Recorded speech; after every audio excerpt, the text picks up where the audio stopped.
اللہ اللہ اللہ شہر رمضان الذی انزل فیہ القرآن، رمضان کا مہینہ وہ ہے جس میں قرآن نازل کیا گیا۔ ھدی للناس وبینات من الھدی والفرقان، لوگوں کے لیے ہدایت اور ہدایت کی بھی روشن بینات باتیں، والفرقان اور حق و باطل میں فرق کر دینے والی چیز۔ فمن شہد منکم الشہر، تو جو کوئی بھی پائے اس مہینے کو، یا جو شخص بھی مقیم ہو اس مہینے میں، مسافر نہ ہو، فلیصم، اس پر لازم ہے کہ روزہ رکھے۔ اب وہ وجوب علی التخییر ختم ہو گیا، اب وجوب علی التعیین، اب یہ لازم ہے، یہ رکھنا ہے۔ ایک رعایت باقی رکھی، ومن کان مریضا او علی سفر فعدۃ من ایام اخر، جو بیمار ہے یا یہ کہ سفر پر ہے وہ تعداد پوری کر لے دوسرے دنوں۔ یرید اللہ بکم الیسر ولا یرید بکم العسر، اللہ تمہارے ساتھ آسانی چاہتا ہے، سختی نہیں چاہتا۔ یہ لوگ اپنے اوپر سختیاں جھیلتے ہیں، شدید جو ہے سفر کے اندر بھی روزہ رکھے ہوئے، حالانکہ یہاں اجازت دی ہوئی ہے۔ یہ بلکہ حضور نے ایک مرتبہ ایک سفر میں کافی سرزنش کی، کچھ ایک جہاد اور قتال پہ نکلے تھے، کہ کچھ لوگوں نے اس سفر میں بھی روزہ رکھ لیا۔ نتیجہ یہ ہوا کہ سفر کے بعد جہاں منزل میں اب جا کر خیمے لگانے تھے وہ نڈھال ہو کر گر گئے۔ جن لوگوں کا روزہ نہیں تھا انہوں نے پھر وہ خیمے لگائے، منزل کا کام کیا۔ تو حضور نے فرمایا کہ لیس من البر الصیام فی السفر، روزے رمضان اس میں سفر میں روزہ رکھنا کوئی نیکی کا کام نہیں ہے۔ لیکن ہمارا تصور اور ہے، 105 بخار چڑھا ہوا ہے، روزہ نہیں چھوڑوں گا میں، روزہ تو میں نے رکھا ہوا ہے، یا روزہ تو میں نہیں چھوڑوں گا۔ حالانکہ جہاں رعایت اللہ کی ہے اس رعایت سے فائدہ نہ اٹھانا ایک طرح کا کفران نعمت ہے۔ وَلِتُكْمِلُوا الْعِدَّةَ، لیکن تمہیں عدت اور تعداد اب پوری کرنی ہوگی۔ وہ جو تھی ایک رعایت کہ فدیہ دے کر فارغ ہو جاؤ، وہ نہیں ہے۔ وَلِتُكَبِّرُوا اللَّهَ عَلَىٰ مَا هَدَاكُمْ، اور تاکہ تم تکبیر کرو اللہ کی اس پر کہ جو اس نے ہدایت تمہیں عطا فرمائی۔ وَلَعَلَّكُمْ تَشْكُرُونَ، اور تاکہ تم شکر کر سکو اس نعمت عظمیٰ کا جو قرآن حکیم کی شکل میں تمہیں دی گئی۔ اس موضوع پر میرا کتابچہ عظمت صوم اور عظمت صیام و قیام قرآن، اس میں یہ سارے مضامین تفصیل سے آئے ہیں، کیا حکمت ہے، کیا غرض و غایت ہے، کیا مقصد ہے، اور آخری منزل کیا ہے۔ وَإِذَا سَأَلَكَ عِبَادِي عَنِّي فَإِنِّي قَرِيبٌ، مطلوب تو یہ ہے کہ تمہارا جو یہ جسم حیوانی ہے یہ کچھ کمزور پڑے، روح ربانی جو تم میں پھونکی گئی ہے اسے تقویت حاصل ہو۔ دن میں روزہ رکھو، اس حیوانی وجود کو ذرا کمزور کرو، دباؤ اس کے تقاضوں کو، رات کو کھڑے ہو جاؤ، اللہ کا کلام سنو اور پڑھو، تاکہ تمہاری روح کی آبیاری ہو، اس پر حیات، آب حیات کا ترشح ہو۔ نتیجہ کیا نکلے گا؟ تمہارے اپنے اندر سے ایک پیاس ابھرے گی۔ وَإِذَا سَأَلَكَ عِبَادِي عَنِّي فَإِنِّي قَرِيبٌ، تقرب الی اللہ کا جذبہ پیدا ہوگا۔ تو اے نبی، جب میرے بندے، ایسے بندے آپ سے میرے بارے میں سوال کریں، ان کو بتا دیجئے میں قریب ہوں، دور نہیں۔ یہ حقوق انسانی کا میرے نزدیک دنیا میں سب سے بڑا میگنا کارٹا ہے۔ اللہ اور بندے کے درمیان کوئی فصل نہیں ہے، فصل اگر ہے تو تمہاری اپنی خباثت ہے۔ اگر تمہاری نیت میں فساد ہے، حرام خوری تو کرنی ہی کرنی ہے، تو اب کس منہ سے اللہ سے دعا کرو گے؟ پھر جاؤ گے کسی پیر کے پاس، آپ دعا کر دیجیے، یہ نذرانہ حاضر ہے۔ یہ طریقہ کیا ہے؟ انسان کا نفس حائل ہے اور کوئی نہیں، ورنہ ہم تو مائل بے کرم ہیں، کوئی سائل ہی نہیں، راہ دکھنا ہے کسی رہنمی منزل ہی نہیں، کوئی پوپ نہیں، کوئی پنڈت نہیں، کوئی پادری نہیں، کوئی پیر نہیں، کوئی نہیں۔ جب چاہو اللہ سے ہم کلام ہو جاؤ، اس سے بڑا حق کیوں خالق و مخلوق میں حائل رہے پردے؟ پیران کلیسا کو کلیسا سے اٹھا دو، میرا ہر بندہ جب چاہے جہاں چاہے مجھ سے ہم کلام ہو جائے۔ ہاں شرط ہے اس کی، وہ شرط آگے آ رہی ہے۔ اجیب و دعوت الداعی اذا دعان، میں تو ہر پکارنے والے کی پکار سنتا ہوں، اور سنتا نہیں جواب دیتا ہوں، اور صرف جواب نہیں دیتا قبول کرتا ہوں۔ اجابت میں یہ تینوں چیزیں موجود ہیں۔ اور اذا دعان، جہاں مجھے پکارے جب پکارے، دیر اینڈ دین میں موجود ہوں، لیکن شرط کیا ہے؟ فَلْيَسْتَجِيبُوا لِي، انہیں بھی تو میرا کہنا ماننا چاہیے، یہ یک طرفہ بات نہیں ہوگی۔ فَاذْكُرُونِي أَذْكُرْكُمْ، تم مجھے یاد رکھو گے تو میں تمہیں یاد رکھوں گا، یہ دو طرفہ معاملہ ہے۔ تم شکر کرو گے میں تمہاری قدردانی کروں گا، تم میری طرف چل کر آؤ گے میں بھاگ کر آؤں گا، تم بارش بڑھاؤ گے میں ہاتھ بڑھاؤں گا، لیکن تم رخ موڑ لو گے ہم بھی رخ موڑ لیں گے۔ ہماری تو غرض نہیں ہے، غرض ہے تو تمہاری، تم رجوع کرو گے ہم بھی رجوع کر لیں گے، تم توبہ کرو گے ہم اپنی نظر کرم پھر تمہاری طرف متوجہ کر دیں گے۔ لیکن ہر چیز ان تنصروا اللہ ینصرکم، اللہ کی مدد کرو گے تو اللہ تمہاری مدد کرے گا۔ تمہاری دوستیاں ہو، پینگے بڑھا رہے ہو اللہ کے دشمنوں کے ساتھ، ساز باز ہو اللہ کے دشمنوں کے ساتھ، اور کھڑے ہو جاؤ قنوت نازلہ میں اللہ سے مدد مانگنے کے لیے، تم سے بڑا بے وقوف کون ہوگا؟ پہلے اللہ کی طرف رخ تو کرو، اللہ سے اپنا معاملہ درست کرو۔ ہاں اس میں کوئی یہ شرط نہیں ہے کہ پہلے ولی کامل اس وقت توبہ کرو خلوص نیت سے تو سارے پردے ہٹ جائیں گے، لیکن خلوص نیت کے ساتھ توبہ۔ وَإِذَا سَأَلَكَ عِبَادِي عَنِّي فَإِنِّي قَرِيبٌ أُجِيبُ دَعْوَةَ الدَّاعِ إِذَا دَعَانِ فَلْيَسْتَجِيبُوا لِي وَلْيُؤْمِنُوا بِي لَعَلَّهُمْ يَرْشُدُونَ أُحِلَّ لَكُمْ لَيْلَةَ الصِّيَامِ إِذْ تَفَضُّلُوا إِلَىٰ نِسَائِكُمْ۔ اب یہ ہے احکام کی آیت، بڑی طویل ہے، چونکہ یہود کے ہاں شریعت میں روزہ جو ہے شروع ہو جاتا تھا شام کو ہی، اور رات بھی روزے میں شامل تھی، تو تعلق زن و شو بھی نہیں ہو سکتا، اور کوئی سحری وحری کا تصور نہیں تھا، جیسے ہی سوئے رات شروع روزہ شروع، اب اگلے دن تک غروب آفتاب تک روزہ رہے گا۔ ہمارے ہاں روزے میں نرمی کی گئی ہے، ایک تو یہ کہ رات کو اس سے خارج کر دیا، روزہ دن کا ہے، اور رات کے وقت تعلق زن و شو بھی ہے، کھانا پینا بھی ہے، جو پابندیاں روزے کی ہیں وہ سب اٹھ گئی۔ لیکن ہو یہ رہا تھا کہ لوگ سمجھ رہے تھے کہ شاید وہی جو احکام ہیں یہود کے ہاں شاید وہی ہمارے ہاں بھی ہیں، اس لیے وہ ایسا بھی ہوتا تھا اپنے جذبات میں بیویوں سے مقاربت کرتے تھے، لیکن دل میں سمجھتے تھے کہ ہم نے غلط کام کیا ہے۔ یہاں اب ان کو اطمینان دلایا جا رہا کہ نہیں، أُحِلَّ لَكُمْ لَيْلَةَ الصِّيَامِ الرَّفَثُ إِلَىٰ نِسَائِكُمْ، حلال کر دیا گیا ہے تمہارے لیے روزے کی راتوں میں اپنی بیویوں کے پاس جانا۔ ہن لباس لکم وانتم لباس لہن، وہ پوشاک ہے تمہارے لیے، تم پوشاک ہو ان کے لیے۔ بڑا بلیغ کنایا ہے یہ، جیسے لباس میں اور جسم میں کوئی پردہ نہیں ہے، لباس ہی تو پردہ ہے نا، لباس میں اور جسم میں تو کوئی پردہ نہیں، ایسے ہی بیوی میں اور شوہر میں کوئی پردہ نہیں۔ ہن لباس لکم وانتم لباس لہن۔ ویسے بھی انسان کے اخلاق کی حفاظت کرنے والی، مرد کے اخلاق کی حفاظت کرنے والی بیوی ہے، بیوی کے اخلاق کی حفاظت کرنے والا مرد ہے۔ میں وہ مجھے اقبال کا شعر یاد آ رہا تھا، تعلیم نئی ہو کہ پرانی، نسوانیت زن کا نگہباں ہے فقط مرد، نہ پردہ نہ تعلیم نئی ہو کہ پرانی، نسوانیت زن کا نگہباں ہے فقط مرد۔ بہرحال ایک دونوں کے لیے وہ ایک ضرورت بھی ہے، ان کی پردہ پوشی بھی کرتے ہیں ایک دوسرے کی، اور اس طریقے سے لباس کی جو ہے اس میں کنایا کیا گیا۔ علم اللہ انکم کنتم تختانون انفسکم، اللہ کے علم میں ہے کہ تم اپنے آپ کے ساتھ خیانت کر رہے تھے، ایک کام کر رہے تھے جو گناہ نہیں ہے، لیکن تم سمجھتے تھے گناہ ہے، تو اپنے آپ سے خیانت ہو گئی کہ نہیں؟ اصلاً وہ گناہ نہیں تھا لیکن تمہارے علم میں نہیں تھا، لیکن تم یہ سمجھتے ہوئے بھی کہ یہ ممنوع ہے اس کا ارتکاب کر رہے تھے۔ علم اللہ انکم کنتم تختانون انفسکم فتاب علیکم، تو اللہ نے تم پر نظر رحمت فرمائی، وعفا عنکم، اور بخش دیا، معاف کر دیا، جو بھی خطائیں ہو گئی ہیں وہ سب کی سب معاف سمجھو۔ فالآن باشروہن، اب ان کے ساتھ جو بھی تعلق ضرور شے ہے وہ قائم کرو، وابتغوا ما کتب اللہ لکم، اور تلاش کرو، حاصل کرو جو کچھ اللہ نے تمہارے لیے لکھ دیا ہے۔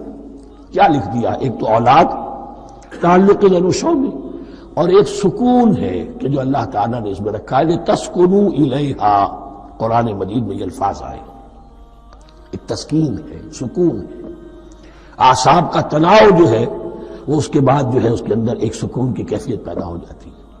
اور یہی اس میں حکمت ہے کہ حضور اپنے ہر سفر میں ہم ایک زوجہ محترمہ کو ضرور ساتھ رکھتے تھے، اس لیے کہ قائد کو، سپہ سالار کو کسی وقت بڑی ایسی یعنی پریشان کن صورتحال میں فیصلے کرنے پڑتے ہیں، جذبات پر دباؤ ہوتا ہے اور اعصاب پر دباؤ ہوتا ہے، تو ساتھ اگر کوئی اہلیہ بھی موجود ہو تو اس میں، اور اس کے بہترین مواقع سیرت میں آئے ہیں، وہ پھر کسی وقت میں بیان کروں گا۔ وَابْتَغُوا مَا كَتَبَ اللَّهُ لَكُمْ وَكُلُوا وَاشْرَبُوا حَتَّى يَتَبَيَّنَ لَكُمُ الْخَيْطُ الْأَبْيَضُ مِنَ الْخَيْطِ الْأَسْوَدِ مِنَ الْفَجْرِ، اور کھاؤ اور پیو یہاں تک کہ واضح ہو جائے تمہارے لیے سفید دھاری فجر کی سیاہ دھاری سے، یعنی یہ پاؤں پھٹنے کے لیے استعارہ ہے کہ جب سفیدہ نمایاں ہوتا ہے ایک لکیر کی طرح، پاؤں پھٹ گئی، اس وقت تک کھانے پینے کی چھوٹ ہے، سحری جو ہے آپ کر سکتے ہیں، بلکہ کلو واشربو، کھاؤ اور پیو، اور اس کی حدیث میں تاکید آئی ہے، اور یہ بھی فرمایا ہمارے اور یہود کے روزے کے مابین سحری جو ہے وہ فرق ہے، تسحروا فإن فی السحور برکہ، سحری ضرور کیا کرو اس لیے کہ سحری میں برکت ہے۔ ثم اتموا الصیام الی اللیل، پھر رات تک روزے کو پورا کرو۔ اب رات تک میں اکثر فقہا کے نزدیک غروب آفتاب مراد ہے، اہل تشیع اس سے ذرا آگے جاتے ہیں کہ رات کا لفظ آیا ہے تو ذرا اور غروب آفتاب پر چند منٹ گزر جائے، لیکن ہمارے اہل سنت کے ہاں غروب آفتاب جو ہے وہی گویا کہ یہ اس کی غایت ہے۔ وَلَا تُبَاشِرُوهُنَّ وَأَنْتُمْ عَاكِفُونَ فِي الْمَسَاجِدِ، لیکن یہ رعایت جو تمہیں دی جا رہی ہے اس میں ایک استثناء ہے، جب تم معتکف ہو مسجدوں میں تو پھر اپنی بیویوں سے کوئی تعلق قائم نہ کرو۔ وَلَا تُبَاشِرُوهُنَّ، مت ان سے مباشرت کرو، وَأَنْتُمْ عَاكِفُونَ فِي الْمَسَاجِدِ، جبکہ تم مسجدوں میں اعتکاف میں ہو، آخری عشرے میں جو اعتکاف ہوتا ہے۔ تِلْكَ حُدُودُ اللَّهِ فَلَا تَقْرَبُوهَا، یہ اللہ کی حدود ہے، ان کے قریب مت جاؤ۔ بعض جگہ پر آتا ہے فلا تعتدوها، ان حدود کو عبور نہ کرو، ان سے تجاوز نہ کرو۔ تو حرام تو یہی شے ہوگی کہ حدود سے تجاوز کیا جائے، لیکن احتیاط اس میں ہے to keep at a safe distance, ذرا دور رہو۔ آخری حد تک چلے جاؤ گے تو اندیشہ ہے کہ کہیں اس حد کو کراس نہ کر جاؤ۔ فلا تقربوها، اللہ کے حدود سے ذرا ایک سیف ڈسٹینس کے اوپر رہنا ضروری ہے۔ کذالک یبین اللہ آیاتہ للناس، اسی طرح اللہ تعالیٰ واضح کرتا ہے اپنی نشانیاں لوگوں کے لیے، لعلہم یتقون، تاکہ وہ تقوی کی روش اختیار کر سکیں، بچ سکیں۔ اب وہ لٹمس ٹیسٹ والی آیت آ گئی، تقوی کا ٹیسٹ کیا ہے؟ روزہ اس لیے فرض کیا کہ تقوی پیدا ہو جائے، یہ سارے احکام تمہیں دیے جا رہے ہیں تاکہ تمہیں تقوی پیدا ہو جائے۔ ٹیسٹ کیا ہے؟ تقوی کا لٹمس ٹیسٹ عقل حلال، یہ نہیں ہے کوئی نیکی۔ وَلَا تَأْكُلُوا أَمْوَالَكُمْ بَيْنَكُمْ بِالْبَاطِلِ، اپنے مال آپس میں باطل طریقوں سے ہڑپ نہ کرو۔ وَتُدْلُوا بِهَا إِلَى الْحُكَّامِ، اور اپنے مال کو ذریعہ نہ بناؤ حکام تک پہنچنے کا۔ لِتَأْكُلُوا فَرِيقًا مِنْ أَمْوَالِ النَّاسِ بِالْإِثْمِ، تاکہ تم لوگوں کے مال کو ہڑپ کر سکو گناہ کے ساتھ، وَأَنْتُمْ تَعْلَمُونَ، اور تم اس کو جانتے بوجھتے کر رہے ہو۔ جو شخص اس معیار سے تو اس سے بعض آ گیا وہ ہے متقی، یہ لسٹمس ٹیسٹ ہے۔ ورنہ نمازوں کی تعداد، روزوں کی تعداد اور حرام کھانا تو تقویٰ نہیں۔ یہ میں حیران ہوتا ہوں کہ اب اس پر کبھی غور نہیں کیا ہے لوگوں نے کہ یہ آیت کہاں سے آ گئی درمیان میں۔ روزے کے احکام اور اس کے بعد قتال کے احکام بھی شروع ہوں گے، حج کے احکام شروع ہوں گے، یہ بیچ میں آیت۔ واقعہ یہ ہے کہ جیسے روزے کی حکمت کا نقطہ عروج کیا ہے، وَإِذَا سَأَلَكَ عِبَادِي عَنِّي فَإِنِّي قَرِيبٌ، روح انسانی میں ایک طلب پیدا ہو جائے تقرب اللہ کی۔ اسی طرح احکام صوم میں جو کلائمیکس ہے وہ یہ ہے، وَلَا تَأْكُلُوا أَمْوَالَكُمْ بَيْنَكُمْ بِالْبَاطِلِ وَتُدْلُوا بِهَا إِلَى الْحُكَّامِ لِتَأْكُلُوا فَرِيقًا مِنْ أَمْوَالِ النَّاسِ بِالْإِثْمِ وَأَنْتُمْ تَعْلَمُونَ۔ يَسْأَلُونَكَ عَنِ الْأَهِلَّةِ، اے نبی آپ سے پوچھ رہے ہیں چاند کی گھٹتی بڑھتی صورتوں کے بارے میں۔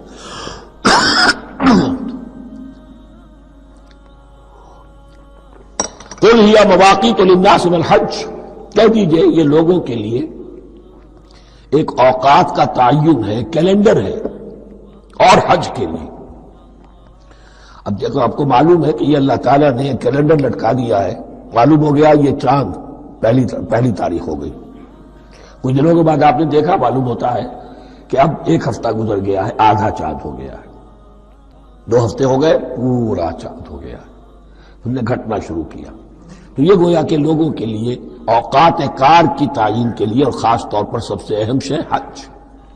اور یہ نوٹ کیجئے، صوم کے بعد حج، اور حج کے ساتھ قتال. حج وہ عبادت ہے جو ایک خاص جگہ پر ہو سکتی ہے. نماز ہر جگہ ہو سکتی ہے، روزہ ہر جگہ ہو سکتا ہے، عبادت اور ہر جگہ ہو سکتی ہے، اور زکوٰۃ ہر جگہ دی جا سکتی ہے. حج تو وہی ہوگا. اور وہ تھا اس وقت زیر تسلط مشرکین کے، اور مشرکین کے تسلط سے نکالنے کے لیے قتال لازم تھا. اس قتال کے لیے صبر پہلے پیدا ہونا ضروری ہے. جو گھوڑوں کو روزہ رکھواتے تھے، پہلے خود روزہ رکھو. یہ ترتیب ہے، ربط ہے. صوم کے احکام، فوراً حج اور قتال کے احکام. یسألونک عن الأہلة قل هی مواقیت للناس والحج ولیس البر بأن تأتوا البیوت من ظہورها ولکن البر من اتقی. اور یہ کوئی نیکی نہیں ہے کہ تم گھروں میں ان کی پشت پر سے داخل ہو، بلکہ نیکی تو اس کی ہے جس میں تقوی ہے. یہ اصل میں ان کے ہاں ایک رواج تھا، کیونکہ حج تو ہو رہا تھا ایام جاہلیت میں بھی. اس کے مناسک کی بگڑی ہوئی شکلیں بھی موجود تھیں، کچھ ترمیمیں انہوں نے کر دی تھی. یہ حج تو تھا ان کا. وہ یہ کرتے تھے، جب گھر سے مکے سے نکل گئے احرام باندھ کر، اب اگر کسی ضرورت سے گھر واپس جانا پڑ گیا تو سمجھتے تھے کہ احرام باندھ کر نکل آئے ہیں، اب دروازے سے تو نہیں جا سکتے، گھسیں گے کہیں پیچھے سے، کہیں اوپر سے پھاند کر دیوار آئیں گے، اور اسے سمجھتے تھے بڑا تقویٰ ہے. فرمایا یہ کوئی نیکی کی بات نہیں، یہ سرے سے نیکی نہیں. ولیس البر، یہ ہرگز نیکی نہیں ہے ان تأتوا البیوت من ظہورها کہ تم ان کے تم گھروں میں داخل ہو ان کے پچھواڑے سے. ولکن البر من اتقی. اب یہاں اس پوری آیت کو ذہن میں رکھ لیجئے. آیت البر کے آخر میں لفظ تھا اولئک هم المتقون ولکن البر من اتقی. گویا کہ وہ پورا تصور جو ہے یہاں پر جو آیا بر میں آ چکا ہے، اس کو اس لفظ کے حوالے سے اس پورے تصور کو پھر آپ کے ذہن میں تازہ کر دیا. وَأْتُوا الْبُيُوتَ مِنْ أَبْوَابِهَا، گھروں میں داخل ہو ان کے دروازوں سے. وَاتَّقُوا اللَّهَ لَعَلَّكُمْ تُفْلِحُونَ، اور اللہ کا تقوی اختیار کرو تاکہ تم فلاح پاؤ. وَقَاتِلُوا فِي سَبِيلِ اللَّهِ الَّذِينَ يُقَاتِلُونَكُمْ. لیجئے قتال آ گیا. اب یہ تیسری کڑی آ گئی نا. ایک لڑی عبادات کی، ایک لڑی معاملات کی، ایک لڑی انفاق کی، ایک لڑی قتال کی. یہ چوتھی کڑی. وَقَاتِلُوا فِي سَبِيلِ اللَّهِ الَّذِينَ يُقَاتِلُونَ، اللہ قتال کرو اللہ کی راہ میں ان سے جو تم سے قتال کر رہے ہیں. وَلَا تَعْتَدُوا، لیکن حد سے تجاوز نہ کرو. إِنَّ اللَّهَ لَا يُحِبُّ الْمُعْتَدِينَ، اللہ تعالی حد سے تجاوز کرنے والوں کو پسند نہیں کرتا. وَاقْتُلُوهُمْ حَيْثُ ثَقِفْتُمُوهُمْ، انہیں قتل کرو جہاں بھی پاؤ. وَأَخْرِجُوهُمْ مِنْ حَيْثُ أَخْرَجُوكُمْ، اور نکالو انہیں وہاں سے جہاں سے انہوں نے تمہیں نکالا ہے. مہاجرین کہاں سے نکالے گئے تھے؟ مکے سے. محمد الرسول اللہ پر وہاں پر حیات تنگ کر دی گئی تھی، قافیہ تنگ کر دیا گیا تھا، تبھی تو آپ نے ہجرت کی. نکالو انہیں وہاں سے جہاں سے انہوں نے تمہیں نکالا ہے. والفتنة أشد من القتل، اور یہ خیال نہ رہے کہ قتل اور خون ریزی جو ہے تو بری بات ہے، فتنہ اس سے بھی زیادہ بری بات ہے. فتنہ کیا ہے؟ ایسے حالات جن میں کہ انسان اللہ خدائے واحد کی بندگی نہ کر سکے، اسے غلط کاموں پر مجبور کیا جائے، حرام خوری پر مجبور ہو گیا ہو، یہ سارے حالات فتنہ ہیں. تو قتل اور خون ریزی اتنی بری شے نہیں ہے جتنی فتنہ. والفتنة أشد من القتل. ولا تقاتلوهم عند المسجد الحرام حتى يقاتلوكم فيه. ہاں مسجد حرام، وہ چونکہ اسے تو امن کی جگہ بنا دیا گیا ہے، ان سے جنگ مت کرو مسجد حرام کے پاس جو بھی حرم کا علاقہ ہے. حتى يقاتلوكم، یہاں تک کہ وہ خود تم سے قتال کریں اس میں. فإن قاتلوكم، پھر اگر وہ تم سے قتال کرتے جنگ کرتے ہیں، فاقتلوهم، تو قتل کرو انہیں. كذلك جزاء الكافرين، یہی بدلہ ہے کافروں کا. فإن انتهوا، پھر اگر وہ باز آ جائیں، فلا عدوان الا على الظالمين، تو کوئی زیادتی جائز نہیں ہے مگر ظالموں پر. الشہر الحرام بالشہر الحرام، شہر حرام کا بدلہ ہے شہر حرام. یعنی اگر انہوں نے اشہر حرم کی بے حرمتی کی ہے تو اس کے بدلے میں یہ نہیں ہوگا کہ ہم تو ہاتھ باندھ کے کھڑے رہیں کیونکہ تو اشہر حرم ہے. ایک ہے حرم زمین، ایک ہے اشہر حرم، 4 مہینے، 3 حج کے لیے ان کے ہاں تھے اور 1 عمرے کے لیے۔ یہ 4 مہینے تھے کہ ان کے دوران ان کے ہاں یہ طے تھا کوئی خون ریزی، کوئی جنگ نہیں ہوگی، اپنے باپ کے قاتل کو بھی پالیں گے تو اس میں قتل نہیں کریں گے۔ تو ایک مقام ہے حرم، اس میں جنگ حرام، اور ایک وہ مہینے ہیں ان میں جنگ حرام۔ لیکن اگر کفر اقدام کرے تو اب یہ نہیں کہ ہاتھ پاؤں باندھ کے اپنے آپ کو پیش کر دیا جائے، نہیں، پھر جوابی کارروائی میں اگر تمہیں بھی اس کی بے حرمتی کرنی پڑے تو اس کا وبال بھی ان پر ہوگا۔ جی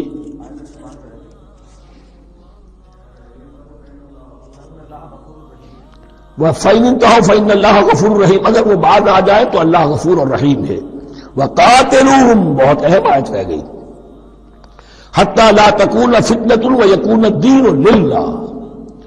اب جب یہ جنگ کا مرحلہ شروع ہو گیا ہے دعوت محمدی کے سلسلے میں صلی اللہ علیہ وسلم، تو مسلمانوں جان لو، ایک دور تھا 12-13 برس تک تمہیں حکم تھا کفو ایدیکم، مارے کھاؤ ہاتھ نہ اٹھاؤ۔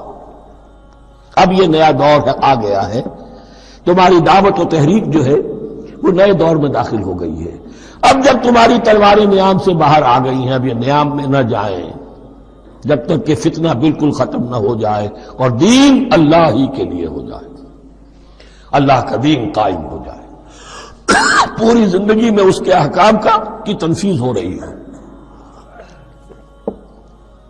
یہ آیت دوبارہ آئے گی اور زیادہ نکھری ہوئی شان کے ساتھ سورہ انفال میں، وَقَاتِلُوهُمْ حَتَّى لَا تَكُونَ فِتْنَةٌ وَيَكُونَ الدِّينُ كُلُّهُ لِلَّهِ، دین کل کا کل، جز نہیں، دین کی بالادستی پوری انسانی زندگی پر، انفرادی بھی اجتماعی بھی، اور اجتماعی کے بھی سارے پہلو، politico socio economic system totally وہ اللہ کے احکام کے تابع ہو۔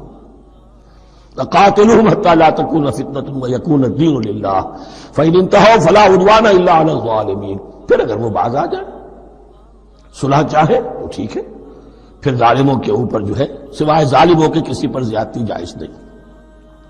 الشہر الحرام بالشہر الحرام، حرمت والا مہینہ بدلہ ہے حرمت والے مہینے کا، والحرمات قصاص، اور حرمات کے اندر بھی بدلہ ہے۔ فَمَنِ اعْتَدَىٰ عَلَيْكُمْ فَاعْتَدُوا عَلَيْهِ بِمِثْلِ مَا اعْتَدَىٰ عَلَيْكُمْ، تو جو کوئی بھی تم پر زیادتی کرتا ہے، دست درازی کرتا ہے، تو تم بھی اس کے خلاف کارروائی کرو، اقدام کرو جیسے کہ اس نے تم پر زیادتی کی۔ وَاتَّقُوا اللَّهَ، اور اللہ کا تقوی اختیار کرو، وَاعْلَمُوا أَنَّ اللَّهَ مَعَ الْمُتَّقِينَ، اور یہ جان لو کہ اللہ ساتھ ہے متقیوں کے، یعنی اللہ کی تائید، نصرت، اس کی مدد آئے گی اہل تقوی کی۔ اب دیکھیے وہ تیسری کڑی یہاں بہت چھوٹی سی آئی ہے، قتال کی ذرا زیادہ بڑی کڑی آ گئی ہے اور یہ چھوٹی سی کڑی آ رہی ہے۔ قتال کے لیے لازم ہے انفاق بھی۔ جنگ کیسے ہوگی اگر فوج کے لیے ساز و سامان نہ ہو، رسد کا اہتمام نہ ہو، ہتھیار نہ ہو، سواریاں نہ ہو، کیسے ہوگی جنگ؟ وَأَنفِقُوا فِي سَبِيلِ اللَّهِ وَلَا تُلْقُوا بِأَيْدِيكُمْ إِلَى التَّهْلُكَةِ، خرچ کرو اللہ کی راہ میں اور مت ڈالو اپنے آپ کو اپنے ہاتھوں ہلاکت میں۔ یعنی اللہ کا دین اس وقت اسے احتیاج ہے، وہ پیسہ چاہتا ہے، جیسے حضور نے تبوک کے موقع پر عام اپیل کی اور آپ اپنے مال کو لے کر بیٹھے ہوئے ہیں، تو گویا کہ آپ نے اپنے آپ کو ہلاکت میں خود ڈال دیا۔ یہ انفاق ہے، جہاد بالمال۔ وَأَنفِقُوا فِي سَبِيلِ اللَّهِ وَلَا تُلْقُوا بِأَيْدِيكُمْ إِلَى التَّهْلُكَةِ وَأَحْسِنُوا إِنَّ اللَّهَ يُحِبُّ الْمُحْسِنِينَ، اور احسان کی روش اختیار کرو، دین کے اندر بھی خوبصورتی پیدا کرو، دین میں بہتر سے بہتر مقام حاصل کرنے کی کوشش کرو۔ ہمارا معاملہ کیا، دنیا میں آگے سے آگے اور دین میں پیچھے سے پیچھے۔ دین میں یہ دیکھیں گے اس سے کم پر گزارا ہو سکتا ہو، کوئی اور شے ہو کہ جس میں اس سے کم سے بھی بات پوری ہو جائے، دین میں یہ ہوگا، اور دنیا میں آگے سے آگے ہے جستجو کہ خوب سے ہے خوب تر کہاں۔ تو اگر یہ جستجو دنیا میں ہے، اس سے بڑھ کر دین میں ہونی چاہیے۔ فاستبقوا الخیرات، نیکیوں میں ایک دوسرے پر بازی لے جانے کی کوشش کرو۔ وَأَنفِقُوا فِي سَبِيلِ اللَّهِ وَلَا تُلْقُوا بِأَيْدِيكُمْ إِلَى التَّهْلُكَةِ وَأَحْسِنُوا، اور احسان کی روش اختیار کرو۔ ان اللہ یحب المحسنین، یقیناً اللہ تعالی محسنین کو ان لوگوں کو کہ جو درجہ احسان پر فائز ہو جائیں محبت کرتا ہے، انہیں پسند کرتا ہے۔ یہ حدیث جبرائیل اگر ذہن میں ہو تو 3 درجے ہیں، جیسے میں نے آج بتایا آپ کو، وَنَحْنُ لَهُ مُسْلِمُونَ وَنَحْنُ لَهُ عَابِدُونَ وَنَحْنُ لَهُ مُخْلِصُونَ۔ 3 درجے دوسرے ہیں، اسلام، ایمان، احسان۔ اخبرنی عن الاسلام، اخبرنی عن الایمان، اخبرنی عن الاحسان۔ احسان کیا ہے؟ ان تعبد اللہ کانک تراہ فإن لم تکن تراہ فإنہ یراک۔ یہ سارے کام جو دین کے لیے کیے جا رہے ہوں، عبادت ہے، جہاد ہے، قتال ہے، ایسی کیفیت میں، ایسے اخلاص کے ساتھ، گویا کہ تم اپنی آنکھوں سے اللہ کو دیکھ رہے ہو، اور اگر تم اللہ کو نہیں دیکھ رہے تو کم سے کم یہ کیفیت تو تمہاری ہو جائے کہ تمہیں مستحضر رہے کہ اللہ تمہیں دیکھ رہا ہے۔ یہ احسان ہے۔ وَأَحْسِنُوا، عام طور پر اس کا ترجمہ اس انداز میں نہیں کیا گیا ہے، اس کو اچھی طرح سمجھ لیجئے، ویسے یہ مضمون کھل کر آئے گا سورہ مائدہ میں۔ ان اللہ یحب المحسنین، یقیناً اللہ تعالیٰ محسنین کو پسند کرتا ہے۔ وَأَتِمُّوا الْحَجَّ وَالْعُمْرَةَ لِلَّهِ، اور حج اور عمرہ مکمل کرو اللہ کے لیے۔ جو عمرے کے لیے احرام تو باندھ لیا جائے گا مدینے سے 7 میل باہر نکل کر ہی، حج مکمل تو ہوگا جب طواف بھی ہوگا، وقوف عرفہ بھی ہوگا، سارے اس کے جو بھی مناسک ادا کیے جائیں گے، لیکن یہ کہ جو شخص بھی نیت کر لے حج کی یا عمرے کی تو پھر اسے مناسب کو مکمل کرنا چاہیے، کوئی کمی نہ رہے۔ فَإِنْ أُحْصِرْتُمْ، اگر تمہیں گھیر لیا جائے، روک دیا جائے، جیسے کہ سن 6 میں ہو گیا، صلح حدیبیہ کرنی پڑی، مشرکین مکہ اڑ گئے، نہیں داخل ہونے دیں گے۔ اگر تمہارا گھیراؤ ہو جائے فَمَسْتَيْسَرَ مِنَ الْهَدْيِ، تو جو بھی تم قربانی پیش کر سکو پیش کر دو۔ یہ دم احصار کہلاتا ہے کہ چونکہ اب ہم آگے نہیں جا سکتے، یہی ہمیں احرام کھولنا پڑ رہا ہے، تو دم احصار، یہ خون، یہ جو جانور اللہ کے نام پر ہم دے رہے ہیں، یہ اس کی ایک طرح کا کفارہ ہے۔ وَلَا تَحْلِقُوا رُؤُوسَكُمْ حَتَّىٰ يَبْلُغَ الْحَدْيُ مَحِلَّهُ، اور اپنے سر اس وقت تک نہ موڑو جب تک کہ وہ ہدی کا جانور جو ہے وہ محل تک، یعنی جو بیت الماء جہاں پر جا کر ذبح ہونا وہاں پہنچ نہ جائے۔ جانور تو آپ نے بھیج دیے اور وہ رکاوٹ نہیں ڈالیں گے، اس لیے کہ ان کا گوشت تو ان کو کھانے کو ملے گا، لہذا جانور، لیکن یہ اندازہ کر لو کہ اب اتنا وقت گزر گیا ہے کہ وہ ہدی قربانی کا جانور جو ہے وہ پہنچ گیا ہوگا، ہدیم بالغ الکعبہ، وہ وہاں پر اس کی اپنے مقام پر پہنچ گیا۔ فمن کان منکم مریضا او بہ اذى من راسہ، تو جو کوئی بھی تم میں سے ہو بیمار یا اس کے سر میں کوئی تکلیف ہو، کوئی زخم ہو، اور اس کی وجہ سے یہ ہے کہ وہ حجامت کرانی ضروری ہو جائے، بال کاٹنے ضروری ہو جائیں، ففدیۃ من صیام او صدقۃ او نسک، تو پھر فدیہ دینا پڑے گا۔ اگر اس ہدی کے جانور کے کعبے تک پہنچنے سے پہلے تمہیں اپنے بال کاٹنے پڑے، حجامت کرانی پڑی، تو فدیہ ہوگا۔ یہ جو ہے دم جنایت کہلاتا ہے، یعنی ایک جو کمی رہ گئی ہے اس کی تلافی کے لیے۔ وہ سیام بھی ہے، روزے 3 دن کے، اور صدقۃ اور نسک، یا پھر یہ ہے کہ کوئی قربانی ہے، ایک جانور قربان کیا جائے، دم جنایت اس کو کہتے ہیں، یا صدقہ کیا جائے، 6 افراد کو کھانا کھلایا جائے۔ فَإِذَا أَمِنْتُمْ، پھر جب تمہیں امن حاصل ہو اور تم سیدھے جا سکتے ہو، بیت اللہ پہنچ سکتے ہو، فَمَنْ تَمَتَّعَ بِالْعُمْرَةِ إِلَى الْحَجِّ فَمَا اسْتَيْسَرَ مِنَ الْهَدْيِ، تو جو کوئی بھی فائدہ اٹھائے عمرے سے حج سے قبل، فَمَا اسْتَيْسَرَ مِنَ الْهَدْيِ، تو وہ ایک اور قربانی پیش کرے جو بھی اسے میسر ہو۔ اب یہ سمجھ لیجئے کہ حضور کی بعثت سے پہلے عرب میں رواج یہ تھا کہ ایک سفر میں حج بھی کرنا، عمرہ بھی کرنا ان کے نزدیک حرام تھا، یہ توہین تھی کعبے کی۔ حج کے لیے 3 مہینے، شوال، ذوالقعدہ، ذی الحج، اور رجب کا مہینہ ان کے ہاں طے تھا عمرے کے لیے۔ عمرے کے لیے علیحدہ سفر کرو، اس کے لیے علیحدہ سفر کرو۔ لیکن شریعت محمدی میں جو آسانیاں کی گئی ہیں وہ یہ ہیں کہ ایک شخص، چونکہ اس ملت کو پھیلنا تھا بہت طویل علاقے پر، لوگوں کے لیے سفر آسان تو نہیں تھا، تو آپ ایسا کر سکتے ہیں کہ آپ جائیں اور عمرہ بھی کر لیں، حج بھی کر لیں۔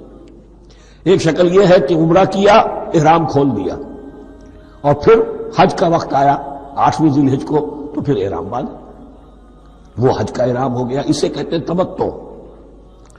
ایک یہ ہے کہ حج کے لیے احرام باندھا تھا، جاتے ہی عمرہ بھی کر لیا لیکن احرام کھولا نہیں، اسی احرام میں جاری رکھ کر اسے اور اسی میں حج بھی کر لیا، یہ قران کہلاتا ہے، جمع کر دیا ایک ہی احرام میں عمرے کو بھی اور حج کو بھی۔ ایک افراد کہلاتا ہے، بس ایک کے لیے صرف حج کا معاملہ شروع سے۔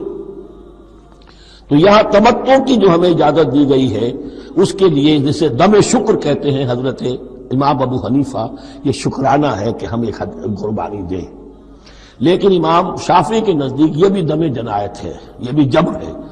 چنانچہ امام ابو حنیفہ کے نزدیک یہ قربانی جو دی جاتی ہے اس کا گوشت قربانی دینے والا بھی کھا سکتا ہے ایک تہائی کے درجے میں، لیکن امام شافعی کے نزدیک نہیں، یہ ایک صدقے کے اور اس کے دم جنایت کے قریب کی شے ہے، اس کا گوشت جو ہے قربانی دینے والا خود نہیں کھا سکتا۔ فمن لم یجد، اب اگر کسی کے پاس نہیں ہے یہ ہدیہ پیش کرنے کو، فصیام ثلاثۃ ایام فی الحج، تو اب اس پر لازم ہے کہ حج میں 3 روزے رکھے، 7ویں 8ویں اور 9ویں ذی الحج کو روزہ رکھے ایام حج میں۔ 10ویں کا روزہ نہیں ہو سکتا، وہ عید کا دن ہے، یوم النحر ہے۔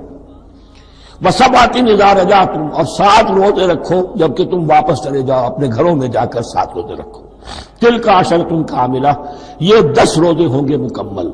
ذالک لمن لم یکن اہلہ حاضر المسجد الحرام، لیکن یہ رعایت کہ حج اور عمرہ ایک ہی سفر میں کر لیا جائے اور ایک ہی احرام میں کر لیا جائے یا 2 احراموں میں کیا جائے، یا یہ کہ ان دونوں کو جمع کرنے کی شکل جو ہے، یہ ایک رعایت ہے کن کے لیے؟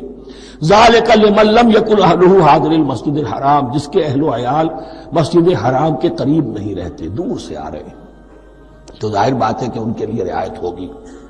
واتقوا اللہ، اللہ کا تقوی اختیار کرو، وعلموا، اور جان لو، ان اللہ شدید العقاب، یقیناً اللہ تعالی سزا دینے میں بھی بہت سخت ہے۔ الحج اشہر معلومات، فمن فرض فیہن الحج فلا رفث ولا فسوق ولا جدال فی الحج، وما تفعلوا من خیر یعلمہ اللہ، وتزودوا فإن خیر الزاد التقوی، واتقون یا اولی الالباب۔ صدق اللہ العظیم۔ پچھلے رکوع سے مناسک حج کا تذکرہ شروع ہو چکا تھا، اور اس کے ضمن میں خاص طور پر یہ کہ اگر کوئی حج کا احرام باندھ کر یا عمرے کا احرام باندھ کر سفر شروع کر دے اور کہیں درمیان میں ایسی رکاوٹ پیش آ جائے کہ اسے احرام کھولنا پڑے بغیر عمرہ کیے اور بغیر حج کیے، تو اس صورت میں کیا قواعد و ضوابط ہیں۔ اب جو یہ رکوع ہے 25واں، اس میں حج کا اصل فلسفہ، اس کی اصل حکمت، اس کی اصل روح کا بیان ہے۔ الحج اشہر معلومات، حج کے مہینے ہیں جو معلوم ہیں، یعنی جو بھی پہلے سے عرب میں رواج چلا آ رہا تھا اس کی توثیق ہو گئی کہ واقعتاً یہ اللہ تعالیٰ ہی کی طرف سے۔ تو حج کے کا جہاں تک ٹائمنگ کا تعلق ہے، مواقیت کا تعلق ہے، وہ گویا کہ اللہ تعالیٰ کی طرف سے توثیق فرما دی گئی۔ فمن فرض فیہن الحج، تو جو کوئی بھی اپنے اوپر لازم کر لے ان مہینوں میں حج کو، لازم کر لے سے مراد نیت پختہ کر لے، اور نیت پختہ کرنے کی علامت احرام باندھ لے۔ فمن فرض فیہن الحج، تو حج کے لیے جو اپنے اوپر لازم کر لے، فلا رفث ولا فسوق ولا جدال فی الحج، تو احرام کی حالت میں یہاں لفظ حج آیا ہے، ان میں سے پہلی قید جو ہے فلا رفث، تو کوئی شہوت کی بات نہیں ہونی چاہیے۔ میاں بیوی بھی ساتھ حج کر رہے ہیں تو احرام کی حالت میں وہی قید ہے کہ جو اعتکاف کی حالت میں ہے۔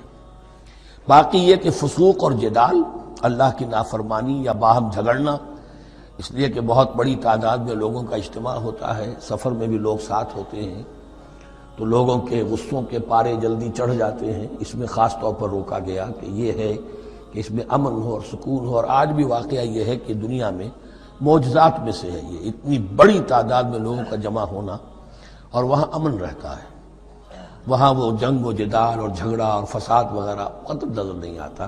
یا تو یہ کہ پچھلے دنوں میں کچھ سیاسی اعتبار سے کوئی مہمیں اٹھائی گئی ہیں، یا یہ کہ کچھ چور اچکوں نے بھی جانا شروع کر دیا ہے وہاں پر، لیکن جھگڑا اور جو گالم گلوچ کی نوبت ہم نے اپنے آنکھوں سے نہیں دیکھی، سے 5-6 مرتبہ حج کی سعادت حاصل ہوئی ہے۔ فلا رفث ولا فسوق ولا جدال فی الحج وما تفعلوا من خیر یعلمہ اللہ، اور جو خیر بھی تم اس کے دوران کرو گے اللہ کے وہ علم میں ہوگا۔ نوافل پڑھ رہے ہو، اضافی طواف کر رہے ہو، کوئی اور بھی جو کام کر رہے ہو، تو اس میں کسی اور کو دکھانے کی ضرورت نہیں ہے، اپنے خاموشی کے ساتھ انسان وہ اپنی جو بھی نیکی مزید کما سکے کمائے، جو بھی مناسک حج ہیں ان پر مستزاد۔ وَتَزَوَّدُوا فَإِنَّ خَيْرَ الزَّادِ التَّقْوَىٰ، اور سفر کے لیے زاد راہ ساتھ لے لیا کرو، اور بہترین زاد راہ تقویٰ ہے۔ اب اس آیت کے دو معنی لیے گئے ہیں، ایک تو یہ کہ بہترین زاد راہ تقویٰ ہے، یعنی سفر میں آپ نے زاد راہ خرچ کی شکل میں تو لے لیا، تقویٰ ہے نہیں، پھر کیا ہوگا؟ وہ تو صرف پیسہ خرچ کرنے کے لیے اچھا احرام لے لیں گے، اچھی جگہ لے لیں گے قیام کی، تو تقویٰ اگر نہیں ہے تو وہ حج ہی نہیں ہوگا۔ لیکن اس کا ایک دوسرا مفہوم جو ہے وہ بھی بہت اہم ہے کہ اگر انسان خود اپنا زاد راہ ساتھ نہ لے تو پھر وہاں مانگنا پڑتا ہے، تو تقویٰ سے مراد یہاں ہے سوال سے بچنا۔ بہتر یہ ہے کہ زاد راہ لے کر چلو، اور یہ کہ اس کے لیے تمہیں کسی کے سامنے سائل نہ بننا پڑے۔ اگر تم صاحب استطاعت نہیں ہو تو حج تم پر فرض ہی نہیں ہے۔ خامخواہ کو ایک شے جو تم پر فرض نہیں ہے اس کے لیے وہاں جا کر بھیک مانگنا، یا یہاں سے بھیک مانگ کر یا چندہ لے کر جانا، یہ تو قطعاً غلط حرکت ہے۔ وَتَزَوَّدُوا فَإِنَّ خَيْرَ الزَّادِ التَّقْوَىٰ وَاتَّقُونِ يَا أُولِي الْأَلْبَابِ، اور یقیناً میرا ہی تقویٰ کرو، مجھی سے ڈرو اے ہوش مندو۔ لَيْسَ عَلَيْكُمْ جُنَاحٌ أَن تَبْتَغُوا فَضْلًا مِّن رَّبِّكُمْ، اس میں تم پر کوئی حرج نہیں ہے، کوئی گناہ نہیں ہے کہ تم حج کے سفر کے دوران اپنے رب کا فضل بھی تلاش کرو۔ آدمی ہندوستان سے پاکستان سے جا رہا ہے، اسے اچھی اجناس لے جائے تجارت کے لیے، جو وہاں پر بیچ کر کچھ نفع حاصل کر لے، تو یہ تقویٰ کے منافی نہیں ہے۔ اگر وہاں پر کوئی کاروبار کر سکو کرو۔ فَإِذَا أَفَضْتُم مِّنْ عَرَفَاتٍ، تو پھر جب تم عرفات سے واپس لوٹو، اس لیے کہ اصل حج جو ہے وہ عرفہ ہے، الحج العرفہ۔ حج کے بقیہ تمام مناسک رہ جائیں، صرف عرفہ میں شمولیت ہو جائے، قیام عرفہ میں تو حج ہو گیا، باقی جو چیزیں رہ گئی ہیں اس کا جو بھی اس کا کفارہ ہے، اس کا جو دم دینا ہے وہ دے دیا جائے۔ لیکن عرفہ سے اگر آدمی رہ گیا عرفات کے قیام سے تو پھر حج نہیں ہوا۔